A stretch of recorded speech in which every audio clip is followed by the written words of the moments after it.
Good morning, everyone. Last week when we spoke, well, we've had a bit of a running theme, really, haven't we, over the last couple of weeks, and talking about some of the beliefs that we hold on to that can hold us back in our personal development and specifically in our business achievements. Negative beliefs being catastrophizing, all or nothing thinking, negative self-labeling, discounting the positives, should statements, those types of things that prevent us from exercising the type of faith and conviction in ourselves and in our own futures that will lead us to where we want to go and engage us in the right activities with the right energy to the right amount. Because of course we know it's not just about doing the right thing, it's also about doing it with the right energy in the right amount, isn't it, as well? That all kind of comes together that way. So last week we talked about, well, okay, we can acknowledge that maybe we've got some of these. How do I dispel them? How do I eliminate them? So we went over a thought record and some things that we can do there that can help us to get rid of some of those things that hold us back. I want to carry this on a little bit and today talk about mindsets and how a lot of this really funnels down into two mindsets. This is the interesting thing. We had all of these different negative beliefs. I think there were about 10 that we went through a couple of weeks ago. But in reality, a lot of these are the outcome of one of two mindsets. And the negative beliefs come from one in particular. Yeah. And that is, we either have a fixed mindset or we have a growth mindset. And I want to talk about the difference between the two, how they impact us, and then specifically how we can apply this to our business. I want to share a quote. This is actually coming from a book that I'm reading right now. So I don't want to steal the credit as my own genius. I would love to do that, but it is not. But if you're interested, this is a highly recommended book from me. Mindset, The New Psychology of Success by Carol S. Dweck. She's a professor at Stanford University. And this comes from years and years and years of psychological research and evaluation and learnings. A great, great book. So I do recommend it. She said, one of the most basic beliefs we carry about ourselves, excuse me. This is interesting. Has to do with how we view and inhabit what we consider to be our personality. A fixed mindset assumes that our character, our intelligence, and creative ability are static givens which we can't change in any meaningful way. And success is an affirmation of that inherent intelligence and an assessment of how those things, of how those givens measure up against an equally fixed standard. Let me just say that again. A fixed mindset assumes that our character, our intelligence, and our creative ability are static givens which we cannot change in any meaningful way, and success is an affirmation of that inherent intelligence, an assessment of how those given measures measure up against an equally fixed standard. Striving for success and avoiding failure at all cost becomes a way of maintaining the sense of being smart or skilled. A growth mindset, she says, on the other hand, thrives on challenge and sees failure not as evidence of unintelligence, but as a heartening springboard for growth and for stretching our existing abilities. Isn't that interesting? As you look at those two definitions, where do you feel yourself leaning towards? Now, particularly for most of us who are long-timers in NECAN, how do we view the challenges that we deal with in working with an established, long-term, mature, home-based business where we've had hurdles and barriers, obstacles and difficulties and challenges? Do we see these as opportunities for learning, for development, for progress, or do we see them as affirmations internally, privately, of our own inadequacy? How do we take it? Do we look at these things and go, well, this just proves, doesn't it? Everything that I privately thought and knew, I'm not good enough. I can't do this. That's a dangerous thought to think, isn't it? A dangerous line to tread. So I want us to consider this carefully and look at what we can do to shift this. I want to share a little bit more about what she says because, again, and I am going to quote, I hope you don't mind, simply because her words are just so much more eloquent than mine are in this regard. She said this, for 20 years, my research has shown that the viewpoint you adopt for yourself profoundly affects the way you lead your life. It can determine whether you become the person you want to be and whether you accomplish the things you value. How does this happen? How can a simple belief have the power to transform your psychology and, as a result, your life? Believing that your qualities are carved in stone. The fixed mindset creates an urgency to prove yourself over and over. If you only have a certain amount of intelligence, a certain personality, and a certain moral character, well then, you'd better prove that you have a healthy dose of it. It simply won't do good to look or feel deficient in these most basic characteristics. So what it does is the fixed mindset ensures that we need to constantly prove ourselves over and over and over again to make sure that we look like we're measuring up versus really just being who we are. We can certainly see where the imposter syndrome suddenly starts to be born, don't we? She goes on to say, I've seen so many people with this one consuming goal of proving themselves in the classroom, in their careers, in their relationships. Every situation calls for a confirmation of their intelligence, personality, or character. Every situation is evaluated. Will I succeed or fail? Will I look smart or dumb? Will I be accepted or rejected? Will I feel like a winner or a loser? Now, how would that work, that mindset, in a Nikan environment when we're constantly reaching out to new people and inviting them to hear our opportunity to participate with us in this wellness community, and when we get rejection? How will we stand then when we're constantly becoming afraid of how we will be perceived by others as a result? As Michelle is saying, it comes down to our belief within ourselves. It really does. And this belief in ourselves, this is the thing. I think at a superficial level, we say to ourselves, I need to believe I am capable of more. I need to believe I'm capable of better. I need to believe that I am more, that I am worthy, that I am. And we can go on that way. But there is something beneath that is fueling that belief in the first place. That is not the foundation belief.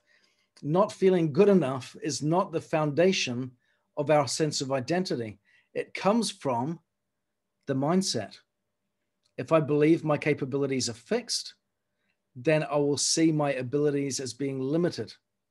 And as a consequence, especially if that starts early on, as a consequence, how I view my potential and my opportunities moving forward will have limitations on it as well.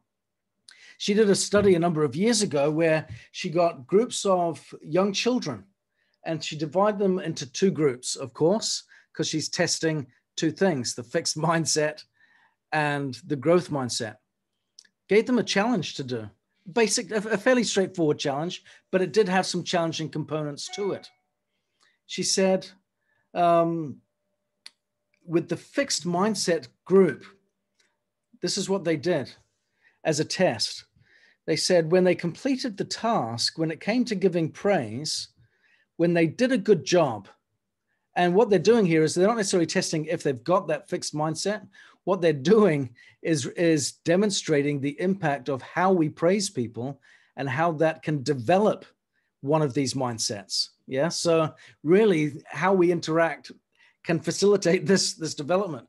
She said, when they completed the task, if they did a good job, in the fixed mindset, they would say, you did really well. You must be good at this. In the growth mindset, she said, we said to the group, you did really well. For those that did well, you did really well. You must have tried really hard. Oh, there's a powerful difference, isn't there? You must be good at this, natural ability. You must have tried really hard. You become successful through working hard and being diligent. See the difference there? And she said what scared her was afterwards they asked them to write a letter to their peers about this activity. And they found that those in the fixed mindset, 40% of them lied to their peers about how they were really doing, how they really performed in the test. They inflated their results because it was a fixed outcome in their minds, because it was linked to their abilities. Because it was linked to their ability, the praise that they got, they inflated the outcome, because having that fixed mindset brought a sense of shame when they didn't do well enough. Whereas the other group, even if they didn't do well enough, saw the opportunity to try harder as a way to engage further and to keep going and to progress and to succeed. Completely different approach. This is really sobering to me.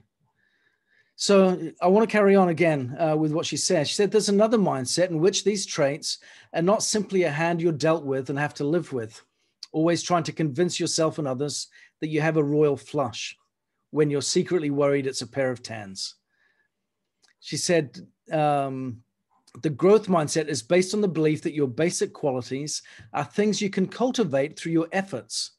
Although people may differ in each way, in their initial talents and aptitudes, interests, or temperaments, everyone can change and grow through application and experience. Do people with this mindset believe that anyone can be anything, that anyone with proper motivation or education can become Einstein or Beethoven? Well, of course not. But they believe that a person's true potential is unknown and unknowable, that it's impossible to foresee what can be accomplished with years of passion, toil, and training. I love this. I'm going to finish on this point with my quotes here. At the heart of what makes the growth mindset so powerful is that it creates a passion for learning rather than a hunger for approval.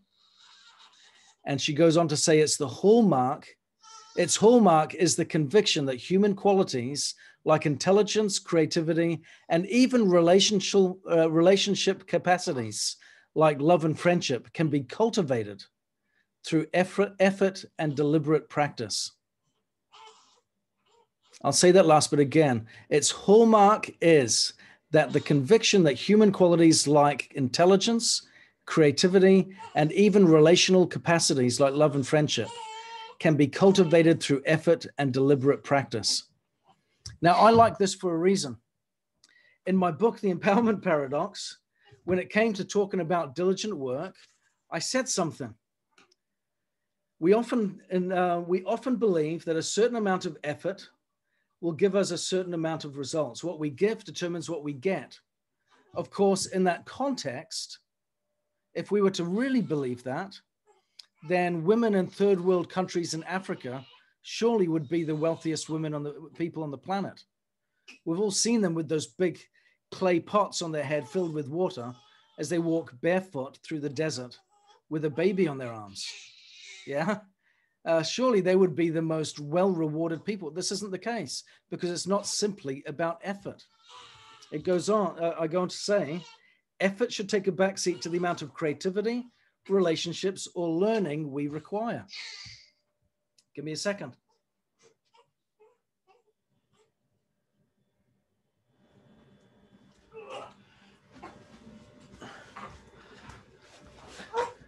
Okay, we may have a short meeting again today. Let's see how she gets on. So again, 3 words there popped up that were used in Dr. Dweck's assessment of appropriate mindsets: learning, relationships, and creativity. A healthy mindset is based on the fact that creativity, learning or intelligence, and relationships can be developed. They are not fixed. It's something that we can continue to grow. Likewise, our success with financial matters in our business does not simply come down to hard work, but down to our ability to network, build relationships, our ability to learn, including from our mistakes in the past, and our ability to be well connected. And again, all of these things are not fixed. This is my point. That's why I wanted to share that, talking about the fixed mindset. Because at the heart of what we do, yes, we're going to have lots of things that we're going to learn over and over again, but we don't need to learn them over and over again if we're willing to look inwards and see that these things are not fixed. If I had a bad year last year, that doesn't mean I have to have a bad year this year. If I've made certain mistakes over and over in the past, it doesn't mean that I need to make them again this year. My skill set, my knowledge, my wisdom, my abilities, my personality, my character, all these things, they are not fixed. They are not fixed.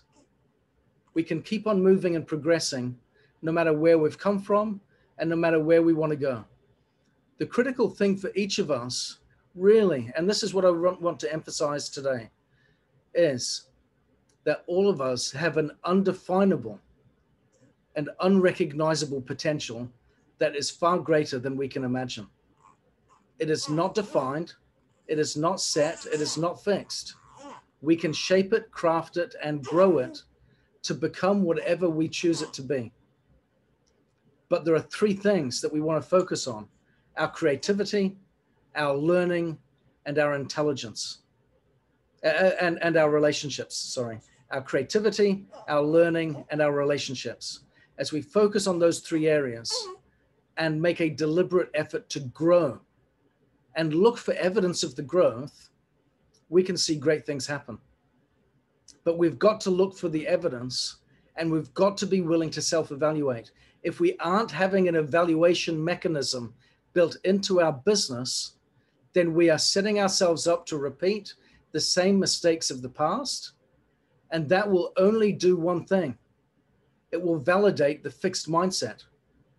We'll get the same behaviors, giving us the same results, and we'll think, therefore, my path is fixed.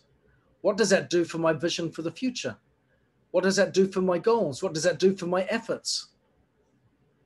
The three things, Dr. Stan, are intelligence, creativity, and relationships. As we learn to cultivate those three things, we can become extraordinary. But we need to evaluate, we need to look and monitor and measure, and then we need to be able to respond appropriately and in a timely fashion and make the needed adaptations to our business so that we can see the changes manifest and feel confident in our ability to grow.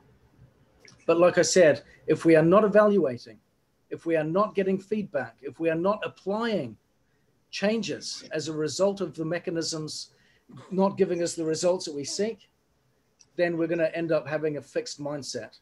And we'll be coming into a place here that is designed to help us grow and become our best, and it will have the total opposite impact. It'll create the opposite effect, won't it? And we'll go, how come I used to be so positive and now I'm not anymore? It's because we're not looking at things correctly. We need to learn to do that, like I said, through meaningful evaluation. So that's, I'm going to finish the call a little bit early today because I just wanted to stress that, and I don't want to lose the point simply by repeating myself. Fixed mindsets, I believe, give birth to all of those negative beliefs that we talked about last week and the week before. We've got the mechanisms from last week on how we can confront some of those beliefs and strive to get rid of them. And at the same time, as we've talked about today, we've recognized that mindset often lies at the heart of those negative beliefs. And if we can, through practice and through evaluation, seek to evaluate our lives and our businesses better and seek to apply changes, then little steps along the way will give us the chance to become more and to become better. Otherwise, we set ourselves up to develop and fuel a fixed mindset, which is not what we want. Okay. The book, Michelle is asking for the book again. It is this one, Michelle. Carol S. Dweck. Mindset. The mindset, the new psychology of success. I'll just drop the dummy there. So like I said, I highly recommend it. It's an excellent book. I'm not all the way through it yet by any stretch, but I am learning a lot, and it is proving to be worthwhile. So thank you all for joining us on our call today. I would like to say just one last thing before we go. Lots of prayers being sent out, I think, on behalf of all of us on the call today. For you, Dr. Stanley, we're wishing you all the very best. You're in our prayers. We love you. And this is what a Nikken family is all about. When you get unwell, we all get together and we pray for each other. So we love you. You're in our prayers and in our hearts. And thank you all very much. And we'll speak again next week. Take care, everyone. Thank you, Ben and Evie. Thank you.